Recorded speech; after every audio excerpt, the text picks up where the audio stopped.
My name is Sajid, and I'll be your host for this webcast. I welcome everyone for this webcast on troubleshooting traffic forwarding and user authentication issues. I would also want to introduce our keynote speaker for today's session, Matt Sidhu. Matt is the Director of Customer Advocacy with Zscaler. He's been with the company for a little over 4 years now, and I'm sure in his capacity, he works very closely with our customers, and most of you are already aware. You've met, you may have met with Matt in the past, or you've talked to him, and he's going to be very instrumental in sharing some of the best practices that we all should be following in terms of traffic forwarding and user authentication. And with that, I would like to hand over to Matt. Matt, over to you. Thank you, Sajid, and hopefully everyone can hear me okay as well. So let's get started. Again, a lot of material to cover today on a very interesting topic. And as Sajid said, if you have questions as some of the content is being covered, feel free to type it in the chat window. I'll be supported with a couple of folks on the Zscaler side to kind of help answer some of those questions, and we'll certainly try and take a few questions at the end of the webcast, time permitting as well. Okay. So from a big picture, even though most of you are Zscaler customers, I'd like to do a baseline set to what we're going to talk about, what the framework is. So indulge me for a couple of slides here to kind of set the stage, right? So as you probably are all aware, right, in terms of where Zscaler fits in and how we are helping transform your corporate networks, starting out with the current traditional IT model, right, which is static perimeter based, right, where all your assets are inside a secured perimeter. And as some of those networks evolved and the users needed to access resources, primarily, again, just websites and whatnot outside your networks, we sort of transformed our networks by putting in outbound gateways, which ensured that obviously the bad guys stayed outside while our users could go access some of that content. As some of those networks and access mechanisms evolved even further, with especially more of the threats incoming, we obviously augmented our outbound gateway stack with various point products to make sure that, again, we were able to protect our network. And as users started becoming mobile and started going outside the network, from a productivity perspective, we wanted to obviously have them enabled.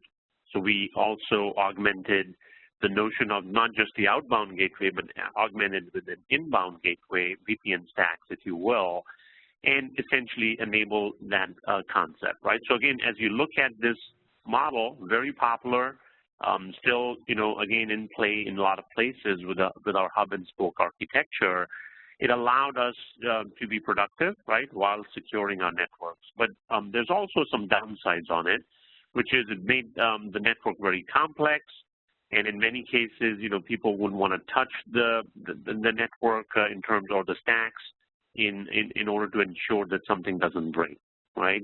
Obviously, from a Zscaler perspective, as many of you are aware, as you've embraced this technology, we're kind of taking a little different approach to it, primarily not only to make things more effective, cost-effective, and also efficient in terms of management, but more so because today's environment is demanding a little bit of a relook of this architecture, right? So a couple of drivers on that. Number one, just like we painted the picture earlier, there's a few more additions on the internet side, talking from the left to the right.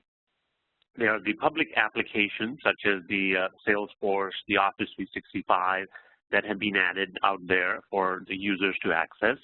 Also, there's more of these public cloud infrastructure plays where you can host your private applications that have become more prominent, along with obviously your data centers, which might be in a third-party location that these users need access to. So as you kind of look at this new architecture or this new business requirements around your user access, the approach Zscaler has taken is to obviously sort of flip the security model on its head, and instead of focusing on having these stacks of appliances and various choke points, kind of freed the users to be able to access both the internet access resources as well as private access of your data center resources through the same cloud mechanism. Okay, so again, most of this is hopefully a repeat for most of you folks being Zscaler customers, but wanting to set that stage. In terms of, again, thinking about how sort of Zscaler comes in the middle, you got your assets at the bottom, such as mobile devices, obviously folks in fixed locations, whether they are hubs or remote offices. Zscaler essentially puts in a perimeter around the resources that you're trying to access and becomes the next hop. And also for scenarios where you have access to either private applications in public clouds or your data centers, we can, again, enable that through the same cloud mechanism. And then obviously enable your administrators to set policies and consume reports from the web interface. So that's kind of the big picture, a quick nutshell of a Zscaler paradigm. From a products perspective, again, as we talk about some of these troubleshooting and authentication mechanisms, some of these do have a few variants in terms of how you kind of look at certain aspects, but generally speaking, again, from a platform perspective, all you're doing is enabling functional components as you need. And, most of these can be turned on with a click of a button, depending on your business objectives that you're trying to achieve. But all of this is, again, powered on the same infrastructure, same security platform. So a lot of the components we'll talk about during this presentation pertaining to troubleshooting will kind of follow the same procedure for most part, right? So, for example, the only difference could be when you're looking at policies or potential troubleshooting items that are relating to policies. Obviously, your cloud firewall policies versus a URL filtering policy would be different, right? But from an overall mechanics of troubleshooting and traffic forwarding, really it's a common theme on our security platform. Okay, so looking from a sort of big picture perspective, right? So this is sort of an architecture diagram which many of you probably have seen in a rendering where then we can start talking about things like traffic forwarding, what's sort of under the hood inside the Zscaler cloud. So I'll start from the bottom here, right, which is your users, whether they are in an HQ, a regional site, or they're roaming users, essentially mobile users sitting in a Starbucks or a hotel, as they come and access, as you saw in the previous slide, as Zscaler sort of becomes the next hop for their access to these resources on the internet, basically traffic is being forwarded either through tunnels like the GRE IPsec tunnels or through other mechanisms like PAC or ZApp, which we'll talk about in a second. Essentially, that traffic comes over to the Zscaler data centers. So these are inline, think of it as inline nodes that are processing your traffic, and they are orchestrated by our central authorities. Think of it as the control plane, right, not the data plane. And as the policies are needed to be applied for those users, right, those policies are transferred to these appropriate nodes transparently to the user. So a user sitting in New York may shut down their laptop, go travel to San Francisco, open it up, and they would get connected automatically to the closest data center, right, and get the same policy across the board. And as they're transacting some of those transactions, the logs can then be put into our standard nanolog cluster across the board so that you can either consume them through the user interface or stream them into your SIM, on-prem SIM or a cloud SIM for you to correlate on, right? All of this, again, is architected in a fashion where user doesn't have to think twice about which node they need to connect to or, which geography they're operating in.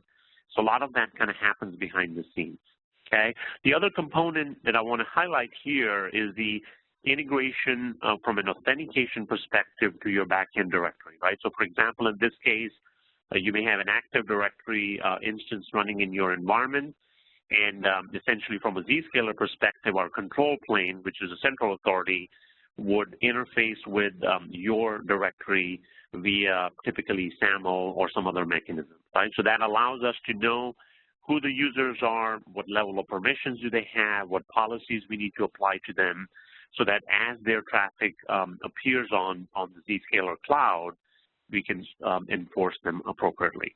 Okay, so that's sort of the big picture diagram. As we go into the various traffic forwarding mechanisms, right, what to do in terms of authentications, I'll kind of cover some of these topics, but hopefully this gives everybody sort of a baseline understanding of, the Zscaler cloud architecture. Okay, so talking first about traffic forwarding. So before we talk about any policies or authentication or even troubleshooting, the first step, as you gathered in this process, is to get the traffic from your devices, your locations, into the Zscaler cloud. So this is where we'll talk about a little bit of the traffic forwarding methodologies. There are various methods available to you, as I mentioned earlier in the architecture slide. The most common one is GRE tunnels. So again, very lightweight, easy to configure and very compatible across most of the vendor platforms.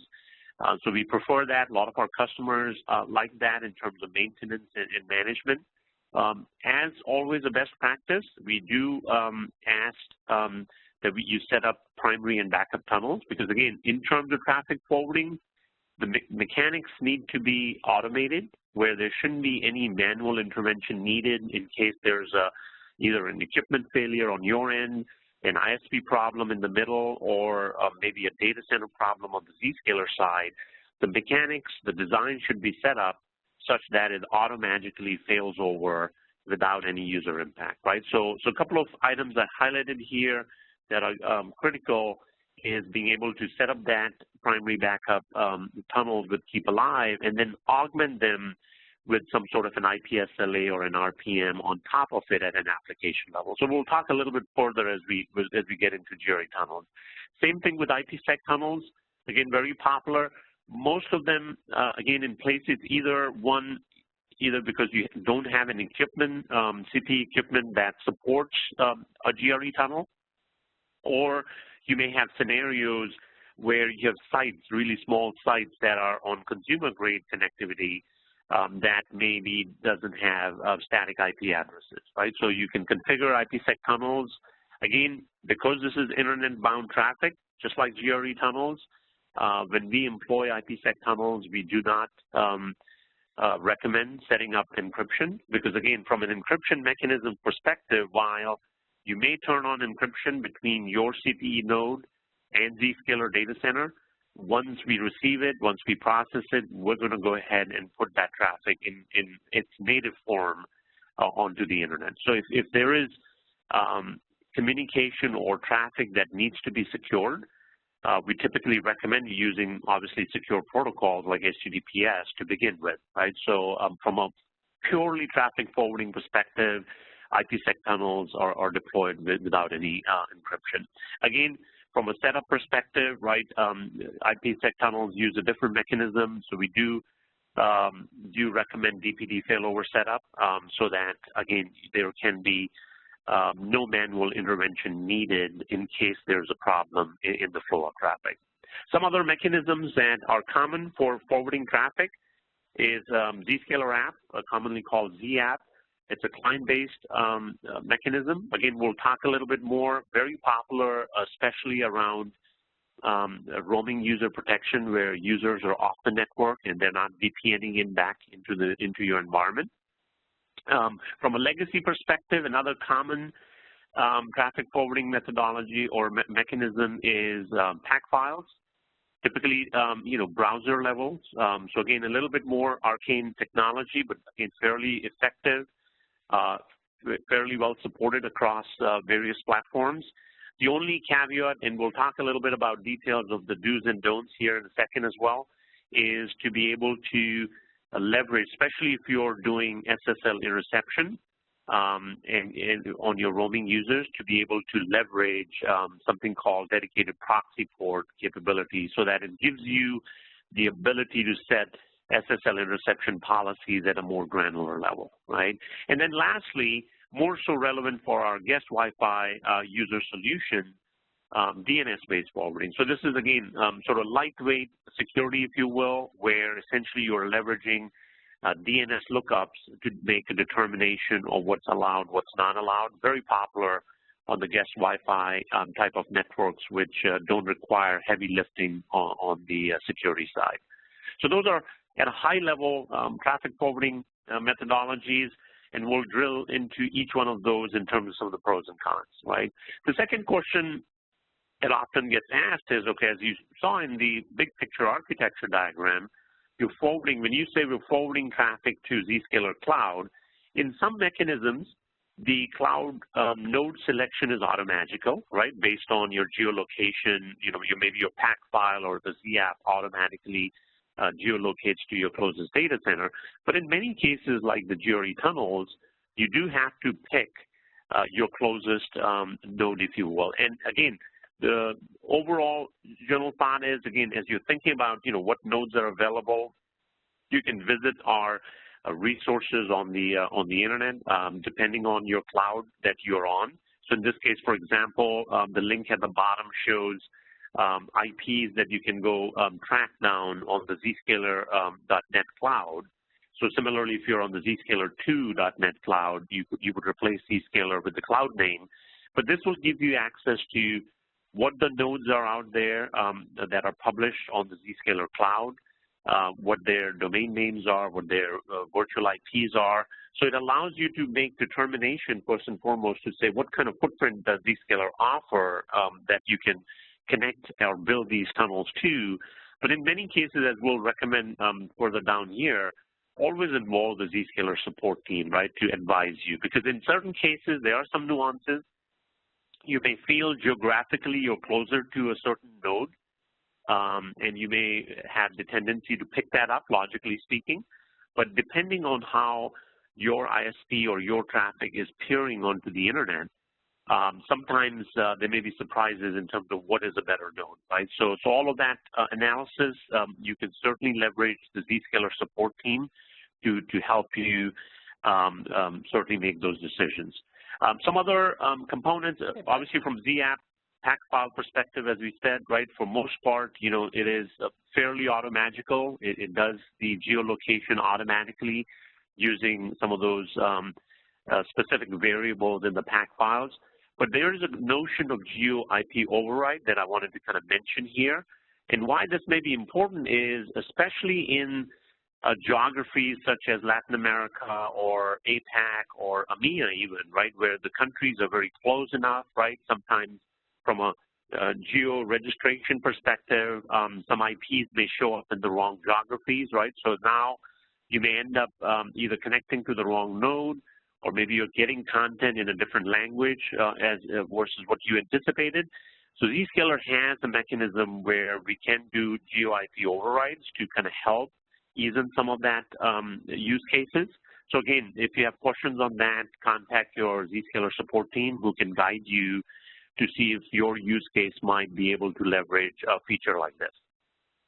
Some additional considerations to think about. Sorry, yes, go ahead. We've got a couple of questions here on traffic forwarding, so I thought maybe I can ask you one or two questions right now. Sure. So we've got a question here that says, would there be a combo of these traffic forwarding mechanisms? For example, can IPsec and ZApp coexist? Certainly. So I think a good question, right? So in many of these mechanisms, actually the best practice is to do multiple setups. And I'll give you an example. A lot of times the GRE tunnels or the IPsec tunnel, as we mentioned earlier, they are network level mechanics, right? So what they are good for is they're saying, look, you're in this location. If you are sitting inside the network, this will automatically catch all traffic, right, and send to, say port 80 and 443 send to Zscaler. But the same user may also be a mobile user in the sense that they pick up their laptop, either go home or travel and don't always fire up the VPN. So there are going to be scenarios where some of these mechanics have to coexist, right, because obviously the GRE tunnel is no good for that user who's sitting in Starbucks. So you will configure a PAC file or a ZApp in conjunction with some of these tunnels. And what Zscaler offers is mechanics where either you can forward some of this packet traffic over these tunnels, or for example, in ZApp, we have mechanisms where we can certainly do auto detection to say, are you on or off the network? So that way, even though both ZApp and IPsec tunnel, for example, are in play, but the mechanics are smart enough where ZApp will stand down knowing that I'm already on the network, right? So absolutely, to answer your question, some of these mechanics can absolutely coexist. Okay, moving on. So looking at the do's and don'ts on some of these mechanisms I kind of already mentioned, right? So first and foremost, as you're building these GRE tunnels, right, the primary as well as the backup, make sure you work with Zscaler support so that you are picking up the right nodes to set up these tunnels. Again, this is a one-time shot. You set these tunnels, and you typically don't audit them, more often than probably once or twice a year, because again, the reason you may want to audit the choices you may have made over time is to obviously take advantage of any new Zscaler data centers that may have cropped up closer to your location, especially if you're in Africa or Latin America. But also, maybe your ISPs may have changed, right? Some of those may have triggered changes which may have not yet been noticed by your users, but a quick audit could help you unravel any of those issues as they may sit. As we mentioned earlier, 2 tunnels with a mechanism for Keep Alive. So Keep Alive, again, being a native GRE protocol mechanism, allows the tunnels to stay up or fail over appropriately, but also we recommend leveraging mechanics like IPSLA to do app-level sort of monitoring and failover as well. So that way you can actually pick a website beyond Zscaler infrastructure and set some metrics around it so that you're not just relying on the GRE data mechanism, but be able to control some of this automatic failover, which can be then independent of your environment, ISP, or Zscaler, and allow you to automatically take actions. In terms of some of the other best practices, as always, we recommend you use the virtual IP addresses. So again, for example, if you have a data center in San Jose, you want to be sending your traffic to the VIP itself instead of hard coding any of the individual nodes that you may observe. So for example, we may have 30 or 50 or 100 nodes running behind that VIP. You don't want to, specifically pick a certain node behind that VIP. This allows you to obviously load balance very efficiently, but also tomorrow if you've got a maintenance going on a specific node, you're not, there's no potential of an outage that may happen because you may have configured something without a failover option. The other couple of items that are key as well that I want to mention here, especially when you're doing network level traffic forwarding, is to avoid doing natting of your internal IP. So for example, if you're doing a GRE tunnel, you may want to make sure that the tunnel is actually getting visibility of the IP addresses, the private IP addresses on your network. And what that allows us to do is a couple of things, right? One aspect which is important is obviously when you're logging information in your environment, not only do you have user information, which we'll talk about in a second in terms of authentication, but also we are able to then provide you information about a private IP that a user was using when maybe an offending transaction was observed.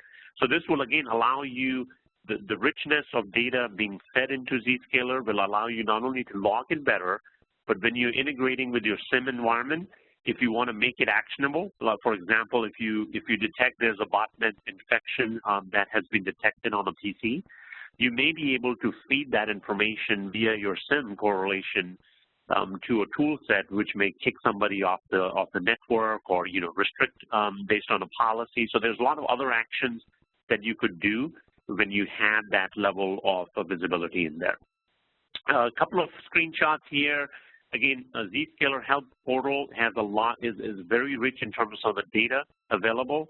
And I took a quick screenshot of, what type of articles are available on GRE topics. as well as a sample blurb of what that GRE config may look like, let's say in your Cisco environment. Okay, but again, if you're not using GRE Tunnel today, highly recommend it, and certainly want you to at least research it a little bit or talk to your Zscaler support to get curious on how you can leverage the GRE tunnels in your environment. Switching over to the IPsec tunnel, again, very similar do's and don'ts. The couple of aspects to kind of think about is, number one, IPsec is a little bit heavier protocol, again, meant more so for the encryption mechanism.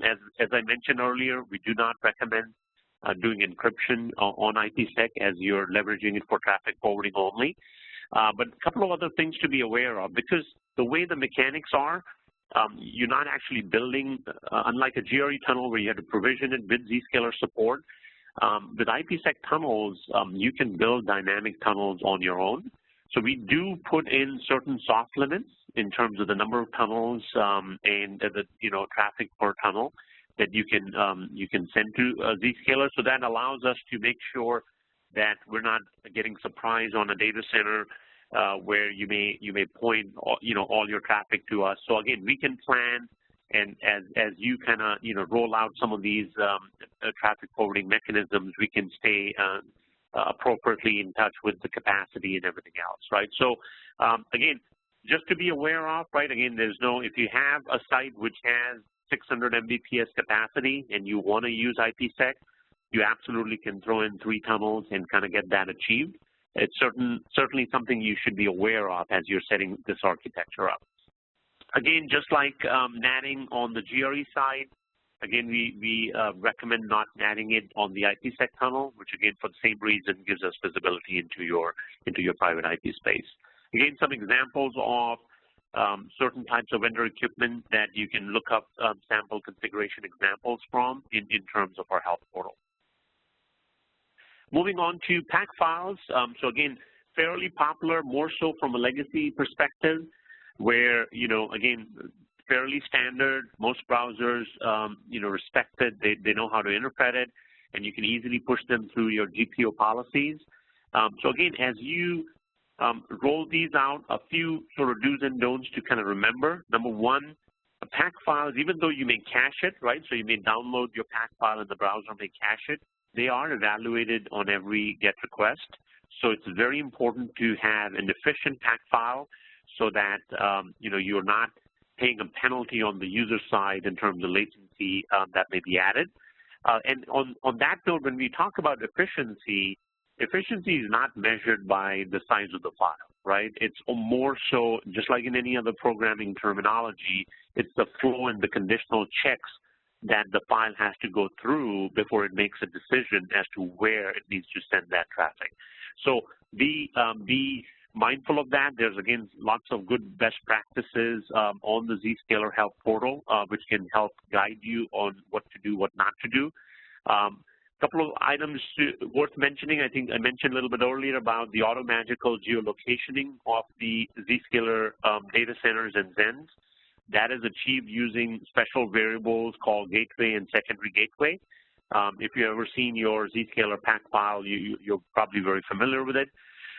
So those allow you to, again, keep that mechanics very transparent to your user so they can go anywhere in the world and not have to worry about either forwarding traffic to the wrong node because, traffic is coming to their home node, or obviously making a conscious decision of where to go. While looking at the pack files, a couple of things to, again, highlight here. Again, you can read through the best practices, but things like whenever you're doing DNS lookups using isResolvable or DNS resolve type of function, make sure that there's never a use case where some of these DNS lookups might have to time out, right? So example could be you might have rolled out pack files for both internal and external users. What you don't want to do is put an internal domain as a lookup, because obviously when you're on the internet, let's say in the Starbucks, you're not going to be able to resolve that. And in pack file lingo, that will typically lead to a DNS timeout, which can add considerable delay in your environment. Similarly, as you From time to time, again, for various reasons with proxies, you may need to create bypass scenarios within your pack file. Just again, document it nicely, right? Make sure you kind of know why you put, what were the business reasons you put a bypass on, and certainly prune them over time, right? Many folks will put in temporary bypasses, and sometimes they'll forget over time, or people move on. It is important to, as we talked about earlier, right? A lot of these checks, if they are in the control flow path, they are adding inefficiency in terms of that pack file, so it's important to know that. The last item to kind of note here, which is probably unique, especially when you're doing SSL interception, is which port you should be forwarding your traffic to. So there's a couple of aspects to be aware of, and one of them is obviously the standard port 80 you could do. There's a built-in 9443 port.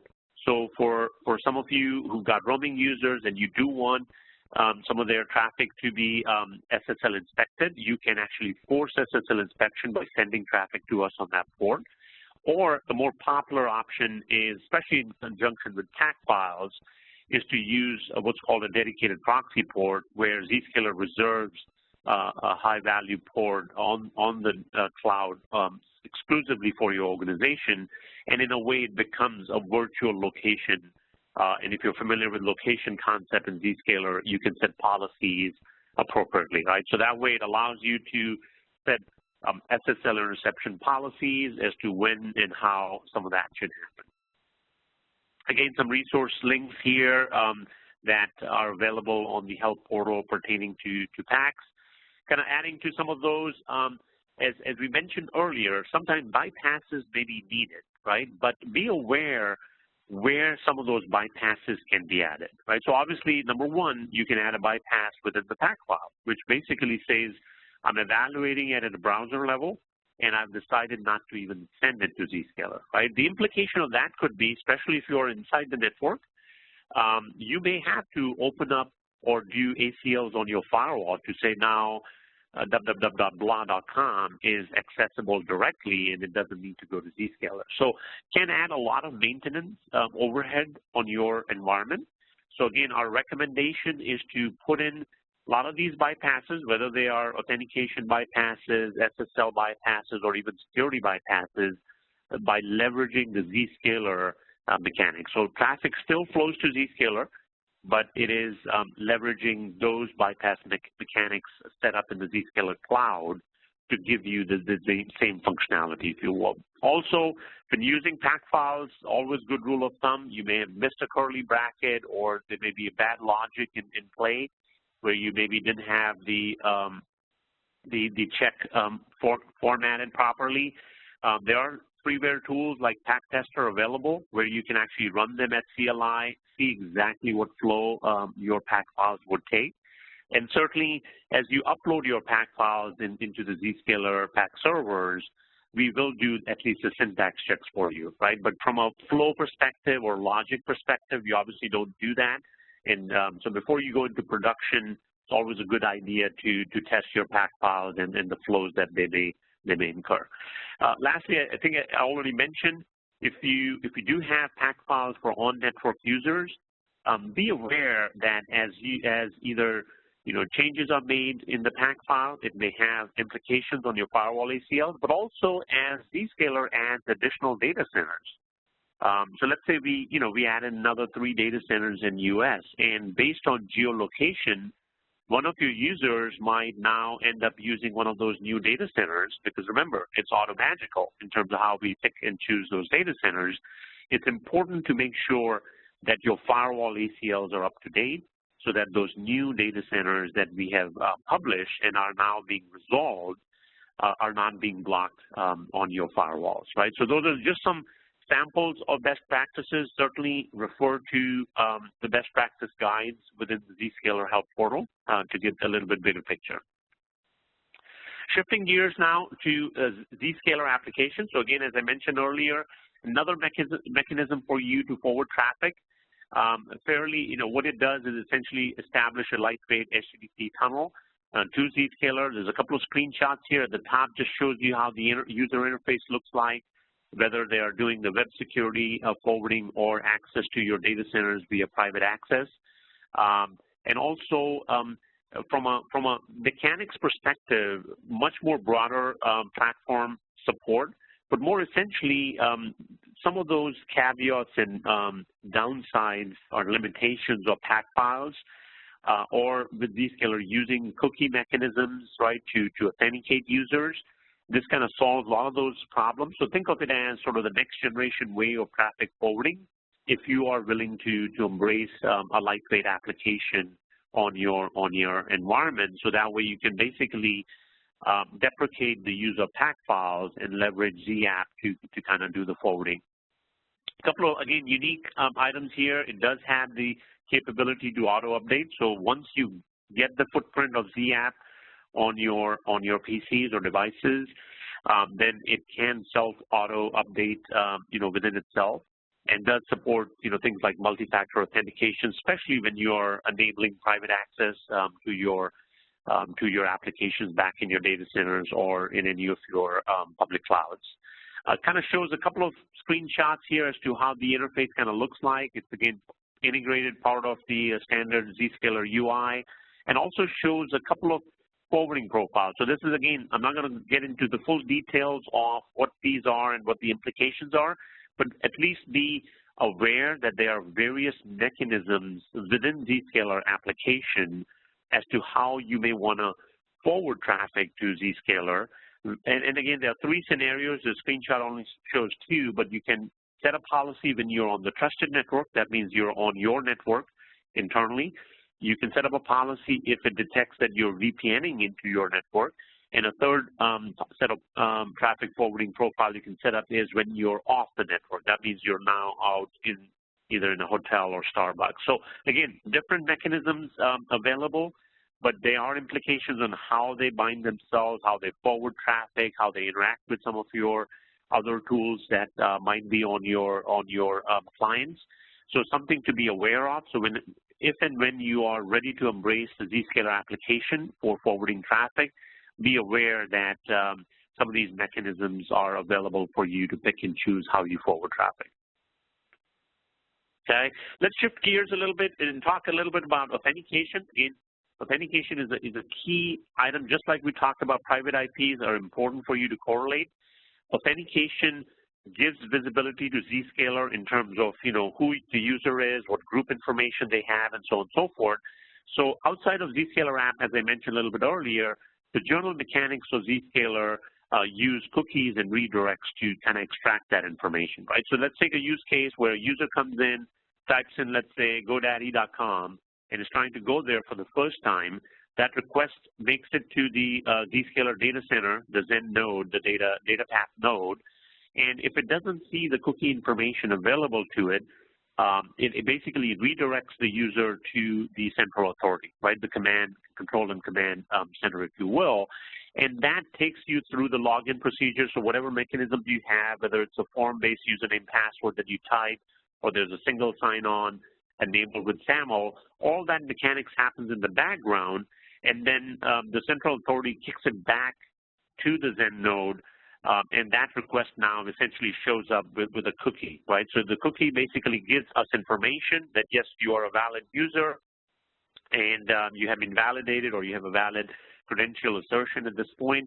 And using that cookie, then Zscaler is able to apply policy and give that user access, right? So that's at a very high level mechanics. Again, if you need more deeper flow diagram, some of it is documented in the user guides on the help portal for you to dig deeper. But as you kind of look through the authentication do's and don'ts, the first important aspect is outside of guest users or server or IoT VLANs, we highly recommend turning on authentication. Reason again being it gives you more granularity. Instead of just doing location-based policies, you can now do user-based policies, and also more so during forensics, have a little bit better visibility on what the users were at a transaction level.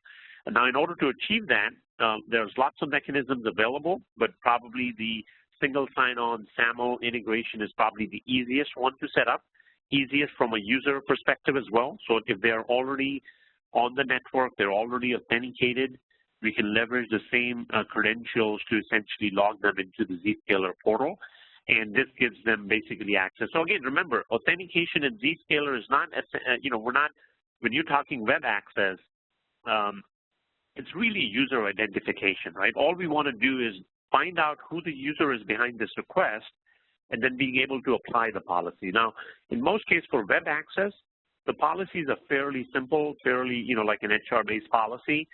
There's rarely an access danger because unless you're doing private access. So in most cases, this is just user information with tagging on those transactions so that we know who they are.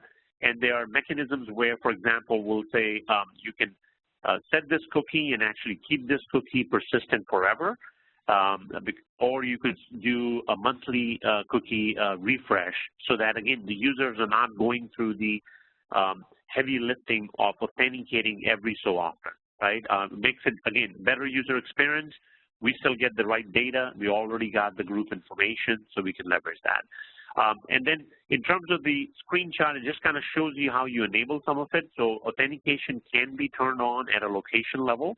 So you got the flexibility where you may define a subnet for a server, farm, or a guest Wi-Fi, and you can basically turn those off because obviously authentication is not going to be relevant in those environments. In terms of mechanics of how some of this could work, again, from a URL filtering policy, it is important, right? So you may have, as you're troubleshooting something, a user may complain, look, I'm not getting the right data, or things aren't showing up properly. But as you kind of dig deeper, you may find out that maybe because either a site has been misidentified or a user hasn't been set up properly. So maybe your policies were specific to very specific users, and those policies are not kicking in, and maybe this is going down to a location level policy. So some of the policies may misfire if the authentication is not set up properly. And again, those can be remediated either by having the user authenticate or putting the appropriate URLs in the right category as the case may be pertaining to the remediation, right? But it's important to have that user information for the policies to be very effective. The other part, which is kind of important, is not every traffic is going to be authenticated. As we mentioned earlier, it could be because these devices don't do authentication, or maybe you've set up certain SSL bypasses, or maybe authentication bypasses on sites that don't work well with cookies. So in that environment, be aware that Zscaler does offer you these special users, and for that matter, a special department, where you can then build policies leveraging some of these, which allows you to capture, if you will, some of these various use cases where scenarios are hitting the unauthenticated traffic, right? So this allows, again, in many cases, folks don't turn on authentication because they go, well, I've got all these use cases where traffic is not going to be authenticated, right? So this mechanics gives you that ability to set those policies appropriately so that you can, without any issue, turn on authentication and still handle these special use cases as they may be, right? So again, you can go hit the help portal on what these specific special users or buckets are. Some of these are fairly obvious, but you can read up on it to say when does a transaction get put into one of these special buckets that you can then apply the policies appropriately on. The other component which is very important as we kind of go into some of these items around troubleshooting is the ability to work with Zscaler to get what we call a Zscaler mission critical audit, right? The ZMC essentially is a mutual sort of assessment to say how are you configured, right, and what configuration do you have, and do they match up well with some of the things that we typically recommend as best practices. So again, if you haven't done one, certainly I would encourage you to reach out to your Zscaler contact or Zscaler support to make sure that you've done an assessment mutually with Zscaler to say, are we using the best practices or not, right? Or at least have an avenue of discussion to say where we could potentially benefit from maybe better practice. As we switch into troubleshooting, some key items I want to talk about at the high level, which is, remember, a lot of these policies, whether you're doing URL policies or others, they're ANDed conditions, right? So as you set up some of these policies and you have various controls and mechanisms added, just be aware that they are ANDed conditions and they sequentially execute from top to bottom. So especially when you get a lot of these hits where you get tickets around troubleshooting which are related to policy blocks, then certainly be aware of it. And at the end, if you do not have, for that matter, any of these policies, right, if there's a section where you have decided not to set a policy, just be aware that unlike a firewall in Zscaler proxy setup, there is an implicit allow all at the bottom. So if you didn't block anything, then basically it's an implicit allow all that you have established. So as you set these policies, be aware of that. Also, sort of a best practice is to, as you define some of these policies on especially URL categories or URLs, always good to set up your whitelist, blacklist as user-defined categories. For that matter, we also recommend doing like SSL bypass as a user-defined category where any of these exceptions you may need to add, you can put it in a category. Same thing with auth bypass. So that way, it's searchable, it's viewable in one place rather than having all these URLs embedded in various sections of the platform. Certainly, if you haven't used it, there's a caution page mechanism that is also available so that instead of making black and white decisions, you could teach the users via the caution page mechanism, which will allow maybe also a little bit better troubleshooting where they are being educated on where to go, where not to go, instead of just necessarily blocking a certain content on a certain page, right? Other thing I always mention is keep in mind, especially when you're setting up URL policies, that URL filtering is not security, right? I mean, it's a good content management policy, but security mechanisms are different. So in many cases, you may think to say, oh, I don't really have a URL filter which is blocking this content, and you're troubleshooting it. It might have been blocked by a security feature that is enabled in there, right? So from a content management perspective, be aware that there can be more than just URL filtering or a cloud application filtering policy in play, especially when it gets triggered from a security side of the house. In interest of time, I'll kind of skip some of these, but again, from an overall big picture perspective, just be aware. I think probably SSL policy is something more important to talk about. We'll drill down a little bit deeper in there, but be aware that there are some nuances which in each of these scenarios, right, whether it's policies, authentication setup, or SSL, that you need to be aware of where, as you're troubleshooting a problem which may look like or feel like it's unrelated, but could be because of some of these components within the policy mechanism. Taking a few examples here in terms of, how some of these policies could potentially have an impact as you're troubleshooting it. So, for example, there's a scenario here where somebody tries to load up, say, foxnews.com. The content seems a little misaligned, or some of the images are not coming through. So it may feel like, look, something's broken here, even though the user is not getting a block page.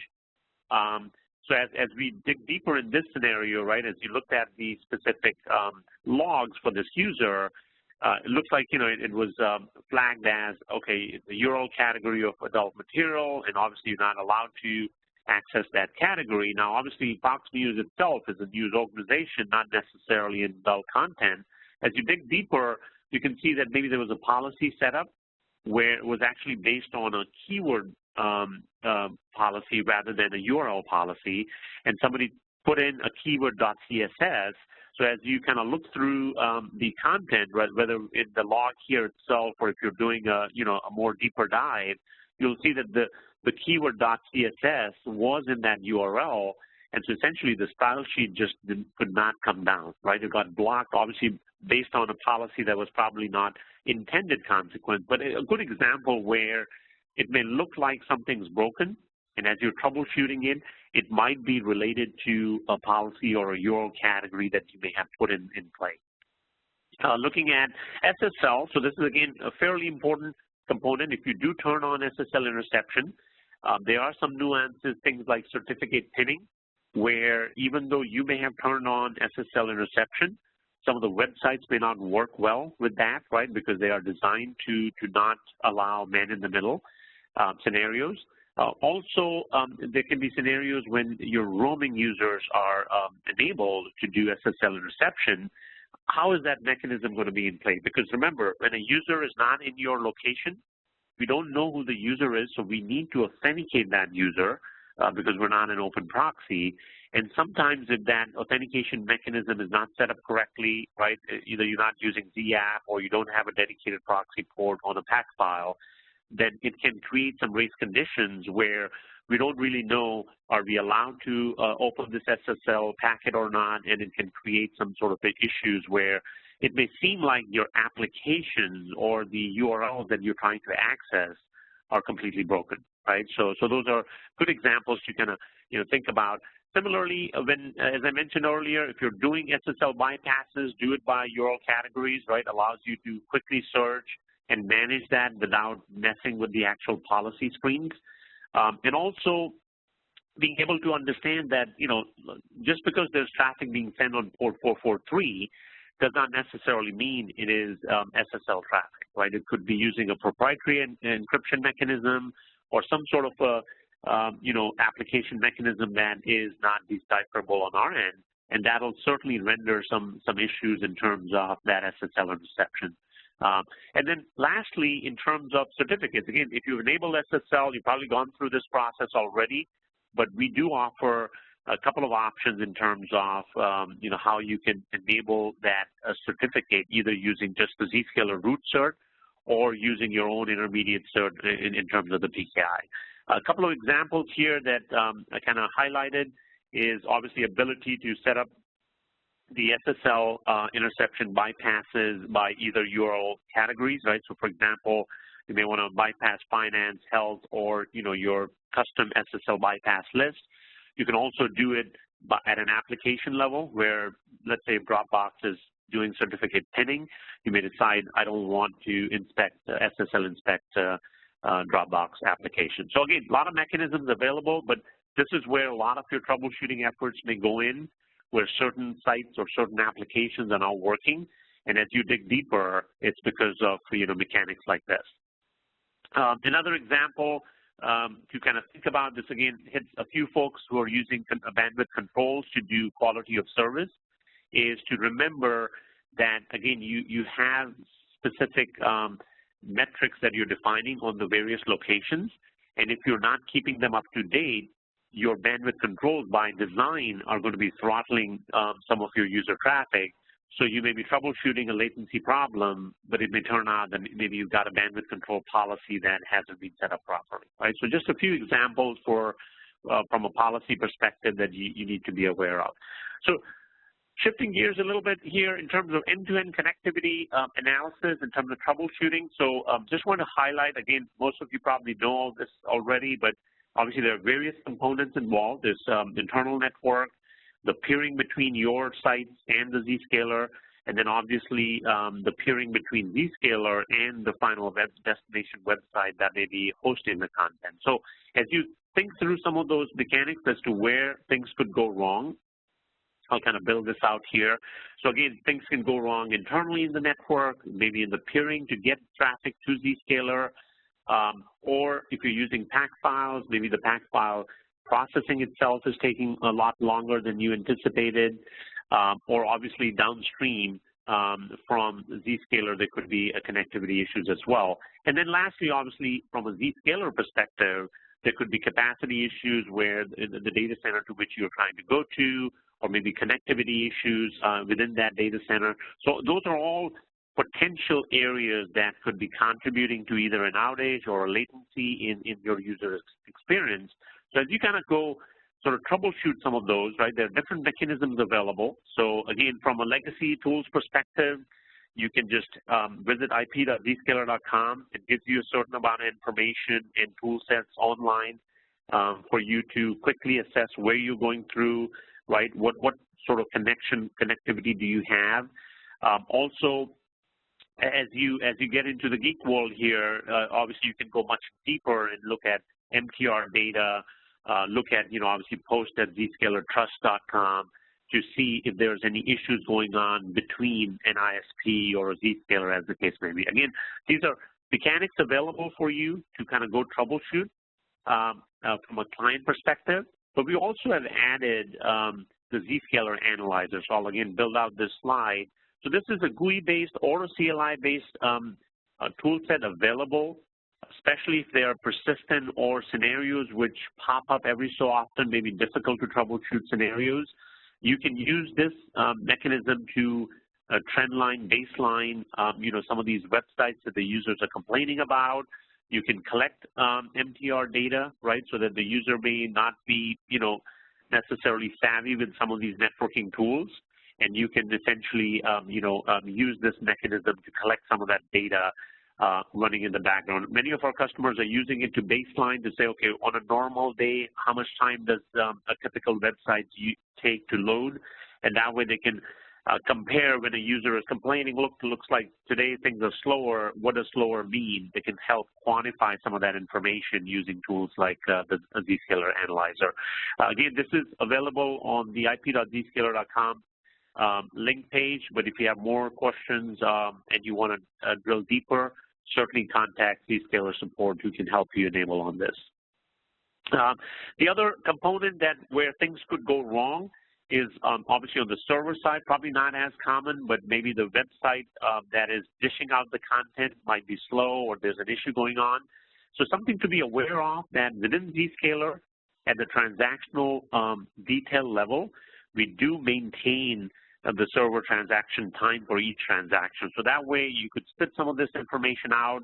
You could filter it on certain URL and say, look, for that specific URL, I'm seeing persistent load times that are slow as reported by Zscaler. So that'll allow you to measure basically any of the server-related connectivity issues that there might be on there, okay?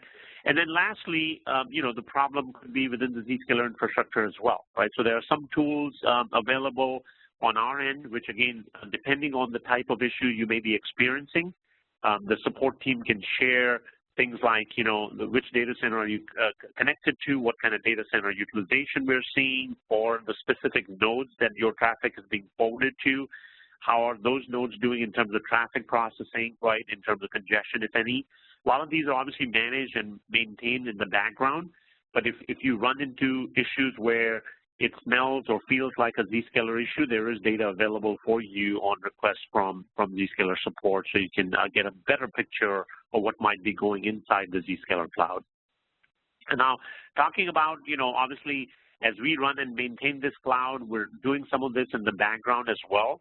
So here's some preview on some of the tools which we use on our back end, such as Nagios to kind of monitor and, maintain some of these tools, trigger, actionable notifications and escalations through our PagerDuty system, and then also look for critical statistics, right, around these, maybe CPU utilization or memory utilization of some of these devices or Zens, so that we're keeping on top of any of the potential issues that may be popping up. Now, remember, a lot of this detail is behind the scene. You may have a data center which may have, say, 100 nodes.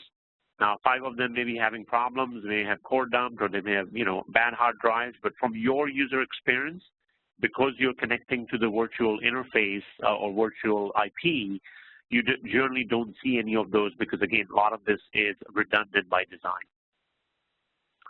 Now, as you're using some of this information in kind of looking at visibility, there are some tools available for you through the Trust portal, where we will publish third-party monitoring tools where they will essentially connect from 5 different ISPs in a certain region and provide you at least a general view to say, is Zscaler infrastructure healthy and reachable? Now, that doesn't necessarily mean it addresses your problem. You could be having an issue within your environment, right, which impacts a certain ISP that we're not testing against. But at least it gives you a general vantage view that is everything running okay, and is the connectivity in general from major ISPs being reported okay or not.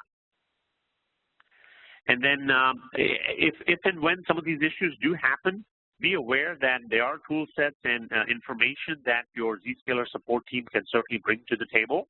And one of them is called business impact analysis. So that way, if there is a scenario, maybe an ISP had an issue in your environment connecting to Zscaler, or there was a Zscaler specific issue in the data center, we can publish you some of these impact analysis stats so you can see where the issues were. Because in many cases, whether it's a Zscaler issue or not, if an end user is impacted, you certainly want to quantify it.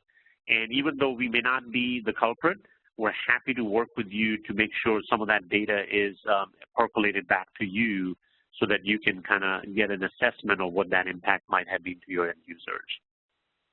And then lastly, just wanted to mention trust.zscaler.com as well. So this is, again, a website where we do post some of these updates and upgrades that may be coming along or issues. So that way you can certainly be aware and you can get these feeds directly to you via email, for example. But in general, as I mentioned that, I want to also reemphasize that by design, as we're doing all these maintenances and upgrades and whatnot, your expectation should be that there is no disruption to your users, right? So if we say we got a maintenance window coming this Friday, doesn't mean you should expect an outage, right? All of that mechanics should happen without any disruption to your end users. Okay, and kind of finalizing thoughts in terms of, again, if you do have issues, you're trying to help, or need to solicit help from us to troubleshoot some of these issues. There are various mechanisms available as you open the tickets with Zscaler. There is a new sort of thermometer-based, customer interaction mechanism. So whenever you open up a ticket, you'll get these, colored faces, if you will, and you can push the red face to actually escalate if you're in a hurry. Maybe you've got a P1 or a P2 that needs more specific attention. You certainly can leverage that mechanism to quickly escalate your ticket through the Zscaler support chain, along with obviously the other mechanisms available for you to escalate as well. Now, in many cases, you may already have what's called Zscaler Premium Support, and you may have a designated technical account manager already assigned to your environment, so they know your environment, they know how it operates, what the nuances are with the ISPs, and they can certainly escalate and get involved and remediate some of these issues much faster, right? But if you don't have those, again, you can still open up cases with Zscaler on the standard support portal and get on the standard support queue. But again, for a lot of the scenarios, if you view internet access and your cloud application infrastructure as mission critical, then we certainly encourage you to have the premium support so that we can not only do more frequent audits, right, participate in projects, but also be able to, resolve issues that may pop up from time to time. And you can get a little bit more details on what those options are, whether you're on the standard Zscaler support or the premium or premium plus, what those SLAs are, what kind of activities these resources could help bring to the table. So, Matt, thank you very much for your time today. Thank you for your insights, and thanks to our wonderful audience once again. We hope you've enjoyed the presentation. Please do give us your feedback. Thank you.